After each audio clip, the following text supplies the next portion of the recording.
Hello and welcome to the Flix Forum podcast, where each episode we go back and we look at a Netflix original film in the order of release. This episode, we have Netflix 206th film from 2020. It's the Brazilian comedy Airplane Mode, or Modo Avião. It's directed by Cesar Rodrigues. It stars Larissa Manoela, Erasmo Carlos, Katiuscia Canoro, and Andre Frambach. I'm Jesse, and I'm here with MJ, and that was horrible. There are some tough names there. I was conscious of that when I was looking at the cast list afterwards, and I was like, I can't wait to hear Jesse have a dip at these names. Yeah, apologies to all involved. I gave it a crack. Where we're at. We're going to talk about this film today. So if you wanted to check it out on Netflix before listening, give us a pause because we will spoil this one and talk in depth about some characters and scenes. But we do start this off with our fast flicks, where we intro the film about what it's all about in a short little summary. What's your fast flicks? Fast flicks, short summary of Airplane Mode. You've got I'm calling her a zero to hero social media influencer because she sort of mentions that it happens very quickly. Zero to hero social media influencer who's employed by a fashion label, moves to a rural town as her parents try to get her to curb her phone addiction. I like that. It gives the good gist of everything, because I struggled. I really struggled with this. I had to go the bare basic minimum. I love when you do this. A social media influencer needs to break her addiction. I couldn't come up. I couldn't come up. It is funny that we've come, like, social media influencer is such a thing. Like, you don't have to describe it anymore. It is, and this movie takes the piss out of it a bit, which I enjoy. But the fact that we just have to say social media influencer as if it's like a profession, how much time has changed where that is just an actual thing now. So true. Yeah, crazy. What did you find out about this movie? International film. Sometimes it's hard. I'm hoping you've got the goods.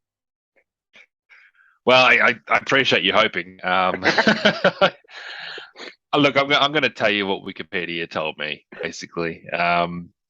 In April of 2019, it was announced that during the 2019 Rio 2C, which is the Rio Creative Conference, which is an event, Netflix was announced at that point in time they were going to produce its first Brazilian comedy film.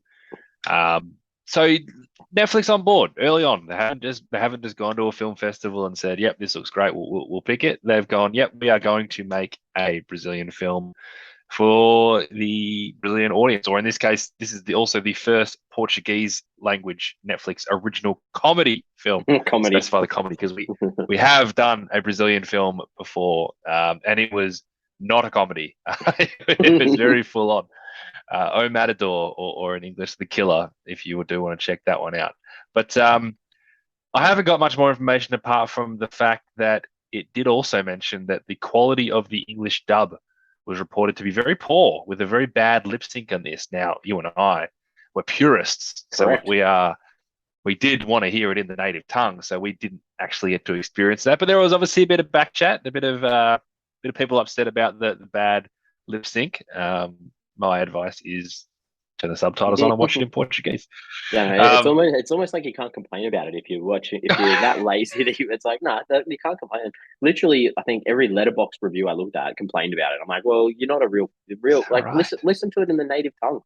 Otherwise, you're not going to get everything. Right.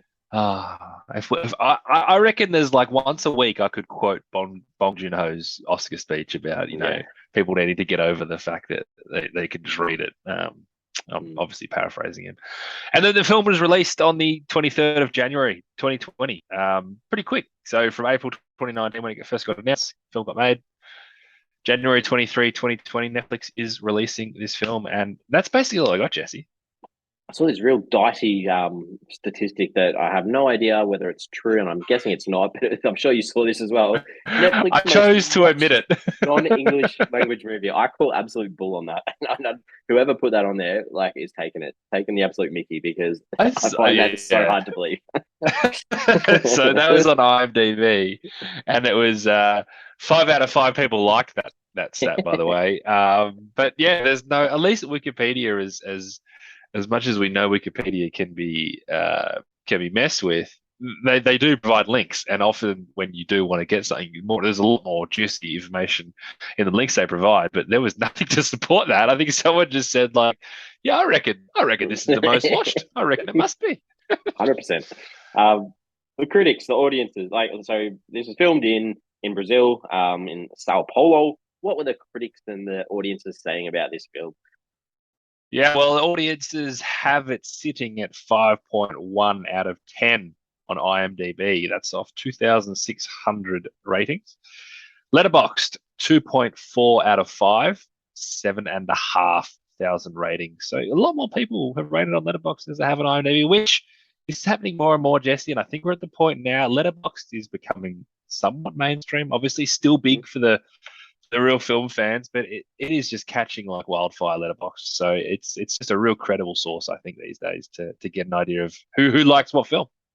Good. And we move to our less credible Rotten Tomatoes, where there's only 2 reviews from critics, so they're both rotten. Both critics are reviews were rotten.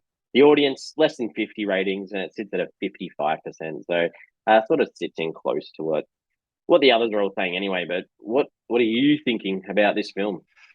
I mean, is this film ever going to be more than like a 55%er? You know, like this film is never going to be someone's favorite film of all time. But there was a sweetness to it that I kind of enjoyed. There were parts where I thought I was watching like a Nickelodeon type TV show.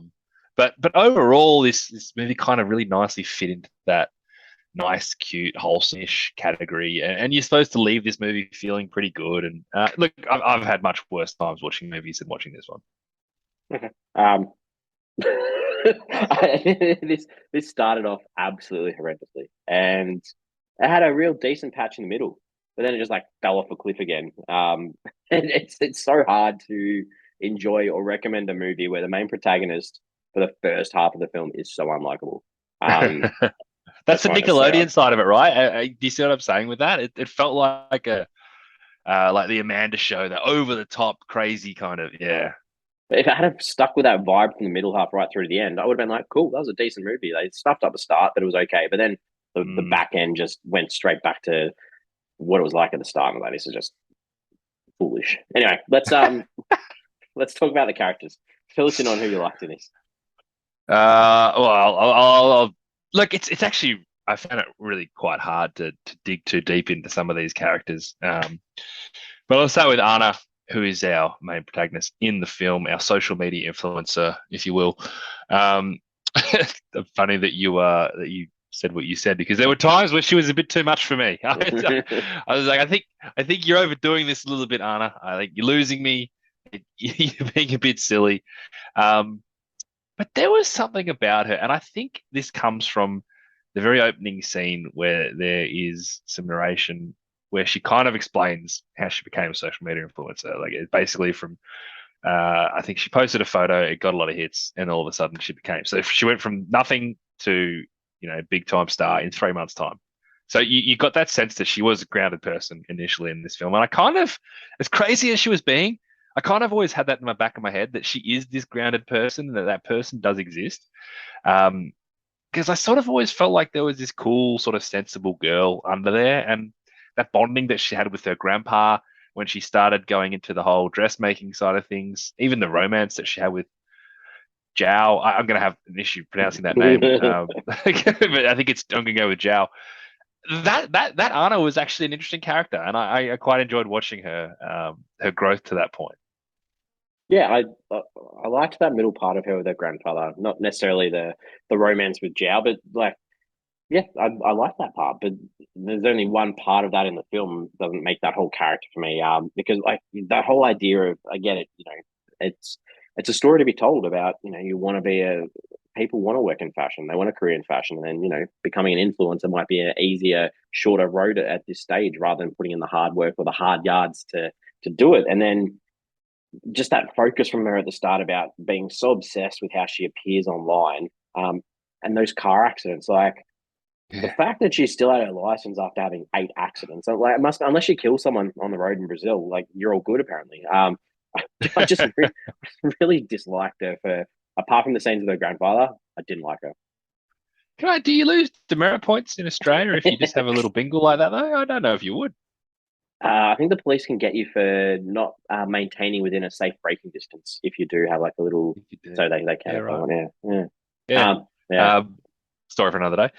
I want to move over to Germano, the grandfather, and I actually thought this was a great character, almost as if he was from a different movie. I really bought into him and his growing relationship with Anna. At the start, he does have this grumpy intimidation about him, but he softens slowly and proportionately throughout the film. And I bought all of that. I bought what I saw at the start. I'm like, yep, that's who he is. But I also bought that he was, ready to grow. And you sort of see these glimpses of him from start to finish in this story specifically, where you understand why he's been the way he is. Like he just wasn't this grumpy old man who would cut ties with his family, and he'd made some tough decisions and all that kind of stuff. He made decisions that were difficult, and it kind of left him isolated, but he never really knew how to mend those scars with his son specifically. But deep down, he's kind of always seems to have been ready and willing to reconnect, because underneath he's kind of a bit of a big softy. And I like the way they broke him down to get to that point.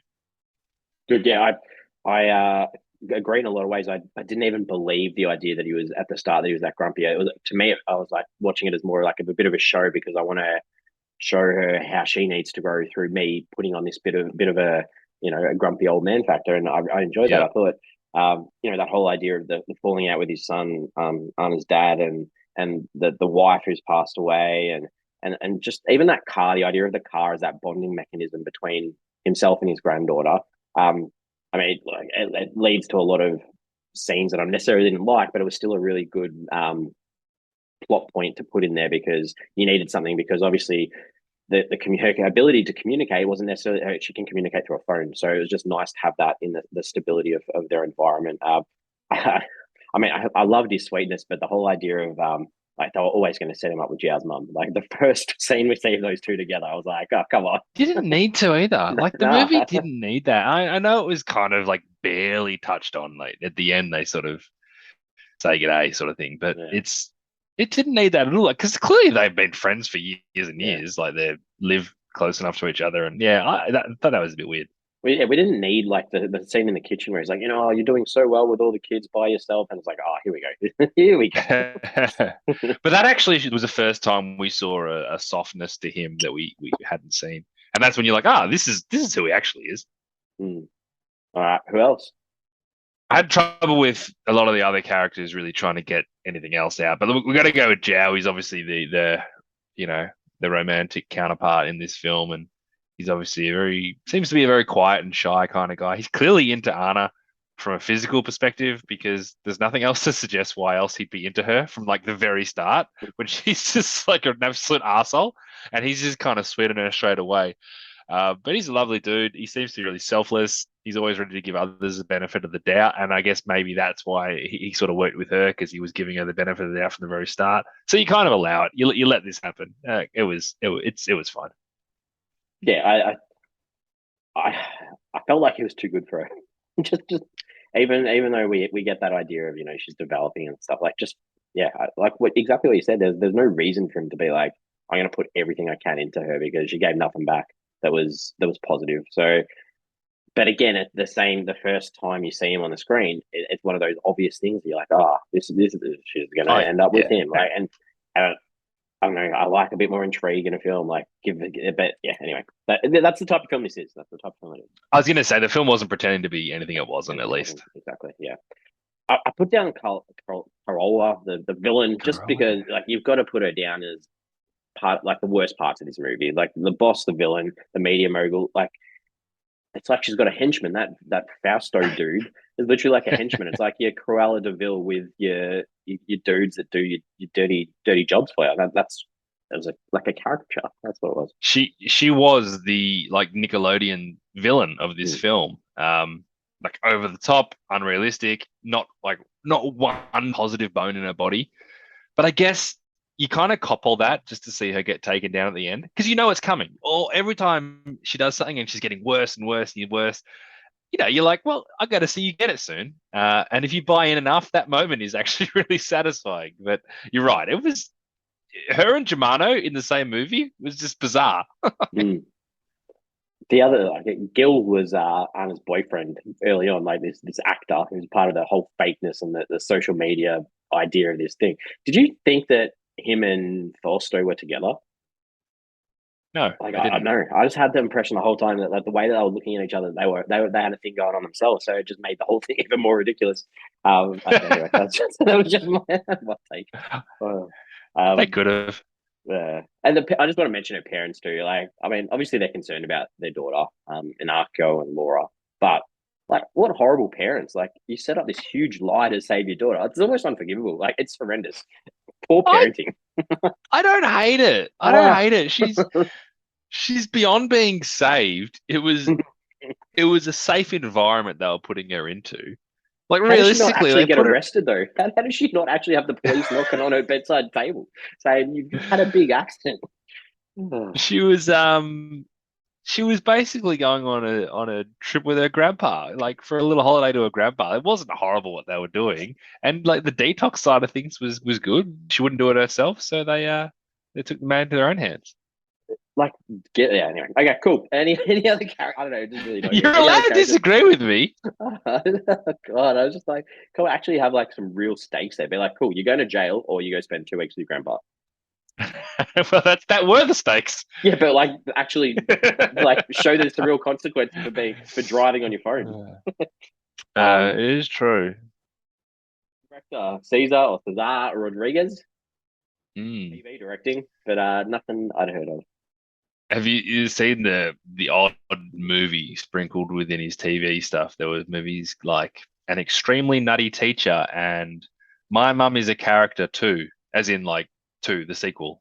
So I guess he's got a bit of this is kind of his vibe, this kind of fun, silly, uh, young teenage kind of movie. Good. All right, let's move on to some scenes. What are some scenes that you enjoyed? I'm going to enjoy the fact that you're going to hate some of these. Um, Good. I like I liked the parents. I don't know why, but I did. I kind of liked them, particularly the dad from the They were start. cool Thought he was parents. pretty They good. were cool parents. Yeah. I kind of liked the way that they were forced to follow her life via social media. That's how they sort of kept in touch with what she was doing. And when she wakes up in hospital, when she says something like, I've got my fans, I got this, I got a boyfriend, and the dad says, "You've already lost your boyfriend." I thought that was very funny. She's Yeah. saying all the things that she's going to miss out on, and he's like, "Oh, I saw it, mate. It was I live follow her stream. We social all saw media. it." So I thought that was funny.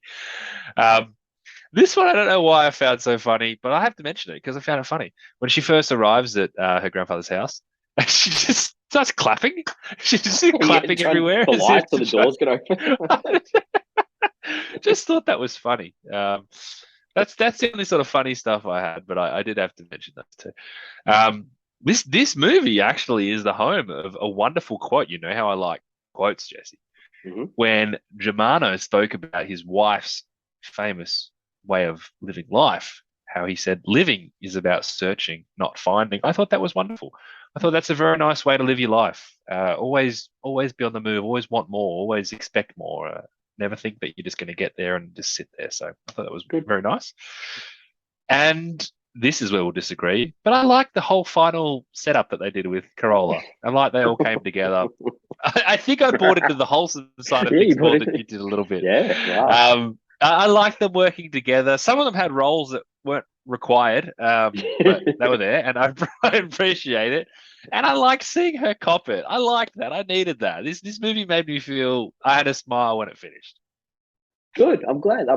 We need a little bit of difference at times, so it's nice to hear what can be enjoyed in this. But I like in saying that, I did have some stuff that I liked.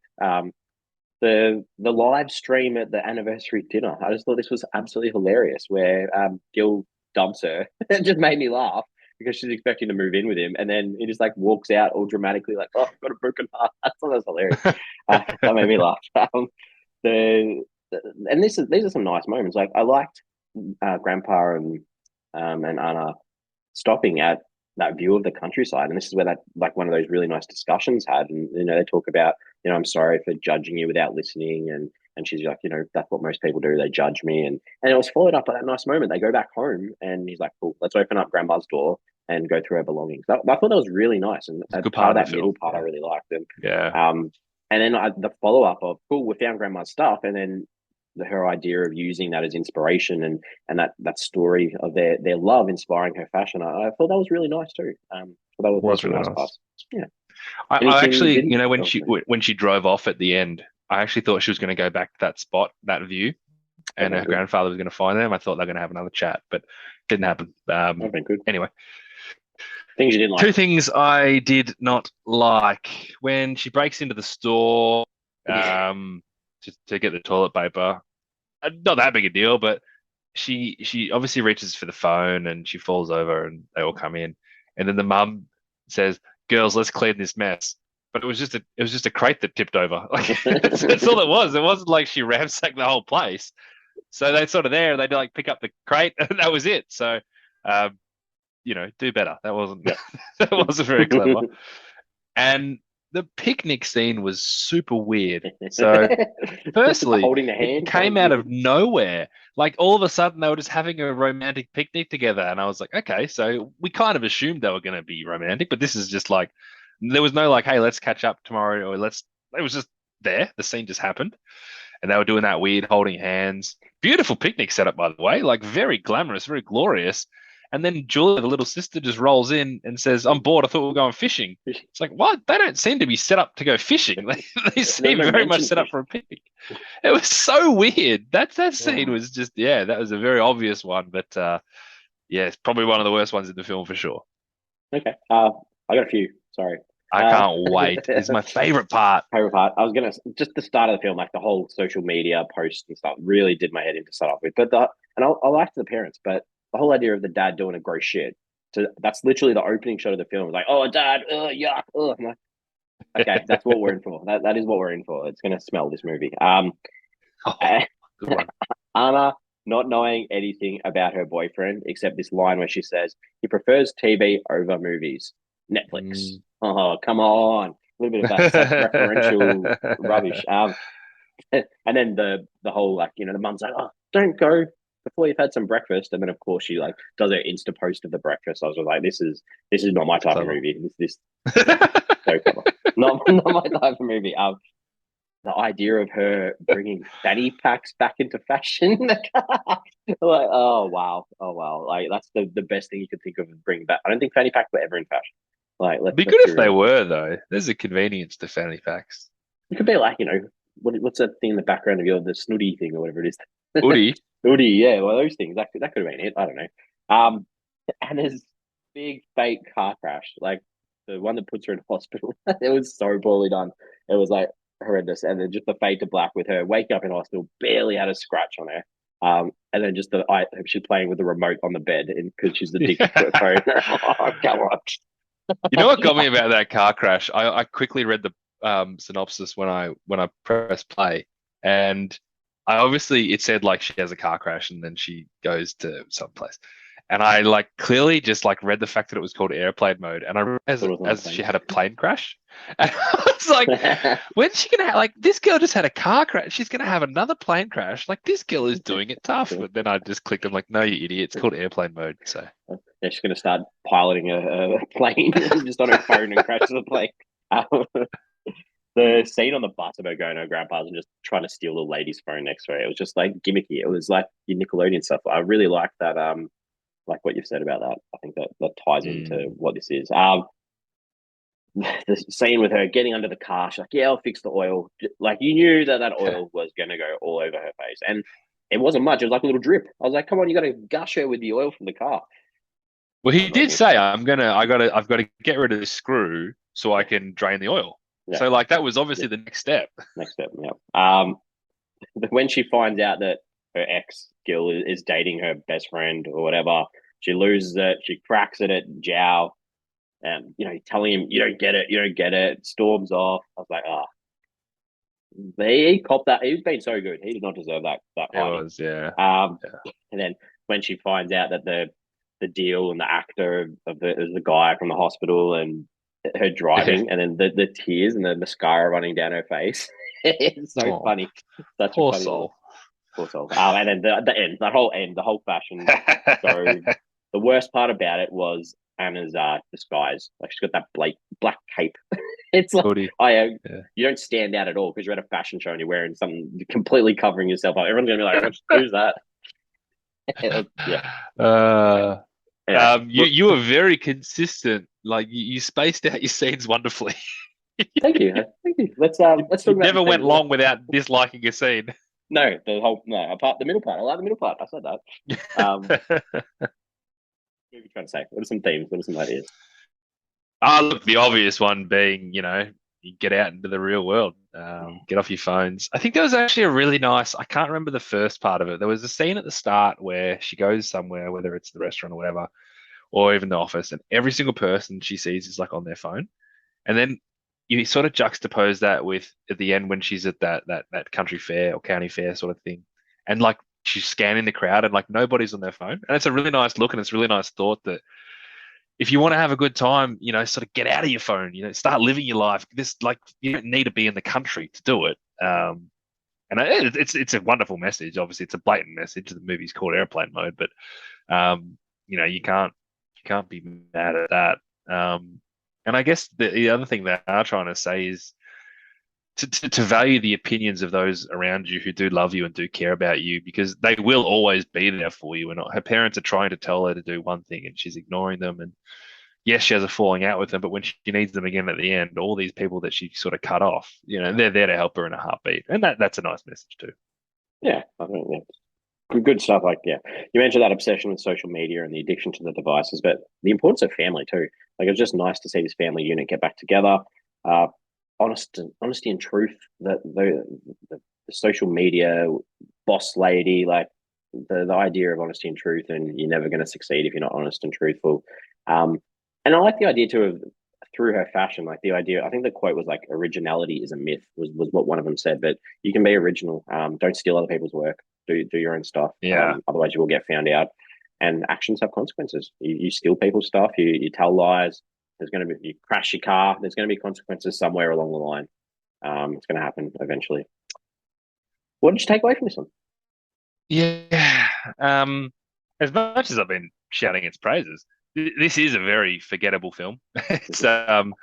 It's fine and enjoyable enough in the moment, but the details of it probably won't stay with me for very long. Like I watched this movie 2 nights ago, and when we were preparing for this podcast, like I was like, "What movie are we doing this week?" I couldn't even it just wasn't already in my head. So I don't think it's going to stay there for very long. I might have to re-listen to this podcast just to remember it. Good. I think my takeaway. I think you've summarized even better that idea of this being a Nickelodeon film. Because I was literally like, this is such a small demographic. This film is almost like 10-year-old girls. That's who I would target this film at. So such a small demographic, but I like your summary or the idea of what sort of film this is. So yeah. Yeah, but you wonder how much the nice stuff in the middle of the film would resonate with, and that's the thing. Because that was really good stuff. So yeah, it's like a different film. That's why it was a bit wishy-washy. Yeah, it was. You're right. Did you go on IMDb to look anyone up? No, I was really hoping someone from The Killer would have been in this film. So but I don't think there was. No, I didn't look anyone up either. Any questions that you want to ask? I got two questions for you. Good. First one, and this is I'm just gonna ask it. Did you get some falling in love vibes with this? The movie, the New Zealand based movie that we did on. Remote location. No, that was better than this. So even compared to everything about it was really, really similar. It was like this sort of big shot woman goes to the countryside and finds a guy and then stays. Yeah, it felt very similar to me. Fair connection. Yeah. My other question, and maybe we're the wrong demographic for this, but do you follow anyone on your socials in the same capacity that Anna sort of worked as, where they sort of post about every component of their day? Because I know we hear about these social media influencers. I just don't know of any that just do this. Like I just had breakfast. Oh, I was just in a car crash. Oh, I just got to work. Like, does that actually happen? It must. I reckon. Yeah, it's a very good question because I 100% reckon that the younger generation do have certain people they follow to see their daily updates. Yeah, right. But yeah, not not something that anyone I follow. That's for sure. No, the actors and the athletes that I follow don't seem to be doing that. Yeah. I just wanted to ask one thing. Why did the grandpa not have any toilet paper? Because he got a bidet. Yeah, like, don't you still need to wipe the water off your butt, or do you just use a towel over and over again? I had the exact same thought, like, because you are wet after the use of a bidet. I've seen bidets before, but sure, there's still toilet paper. Let's assume that he's very aware of what's going on, and he wants her to be a bit self-sufficient and see how she deals with the situation. Big shake to dry. What's going on? Yeah, it's a fair question. I think he does. I think he's got it. Go break into a store. That's all good. Let's wrap this one up and put our thoughts together for a rating out of 5. What are your final thoughts this one? Look, there was maybe the odd occasion watching this film where I was a little bit bored or a little bit disinterested, but otherwise it was kind of fun. It was very sweet. It was predictably satisfying, and the ending of the movie for me kind of made it work. I'm going to give it 2.5 stars. I would struggle to think that this movie is going to be more than a 3-star film from anyone. So, like, if you can give it 2.5 stars, it's kind of almost reached its peak. It's peak, yeah, peaking. Yeah, I did enjoy those tender moments in the middle of the film between Anna and her grandfather. So I really did like them, but everything else around it was super ordinary, superficial. 1.5 from me. Give us a 2 average. That's 1.5. Yeah. Yeah, that's all I can do. Let's plug our social media. That's all I can offer you. we've got Facebook, we got Twitter, we got Instagram. Question I want to put out there. This is based on one of the scenes in the film. Do you call it cotton candy or fairy floss? Well, I'm assuming it must be a cultural thing because in Australia, it's fairy floss. Okay. Yeah. Fairy floss not very good. No, don't like it. Have you had it as an adult? Like you have a little bit of it, and you're like, well, too sugary. I don't need to have that much more. Yeah, I haven't had it in a long time. I'm intrigued though. Yeah, try it. See what I get a small one if you. You got to have it fresh though. You can't have the packeted stuff. That's rubbish. True. I can't remember when I last had it, but anyway. Good. We're back next week for another episode. It's from 2020. It's a psychological thriller, and it's called Horse Girl. It's directed by Jeff Boehner. It stars Alison Brie, Debbie Ryan, John Reynolds, Molly Shannon, John Ortiz, and Paul Reiser. All right. Horse Girl. So last time, I get excited when I look at the genre of what's coming up. But I shouldn't do that because, like, sometimes you get a comedy that's got like 3 little jokes in it. It's quite a serious film, and you're like, okay, that's not what I was expecting. And obviously, the film we did last week, Fall from Grace, psychological thriller, and I was like, oh, that wasn't satisfying as a psychological thriller. But when I hear psychological thriller, I'm like, sweet, this will be great. But listen to that cast, that's exciting. Debbie Ryan, is that Disney Channel Debbie Ryan star? Maybe, I don't know. We'll find out next week.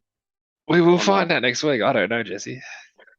I don't know. You're talking about Nickelodeon, that's the Disney Channel. my connector too. As always, it's been good fun. You liked it more than I because we got to have a little bit of a backwards and forwards. Yeah. I will see you next week. See you then, mate.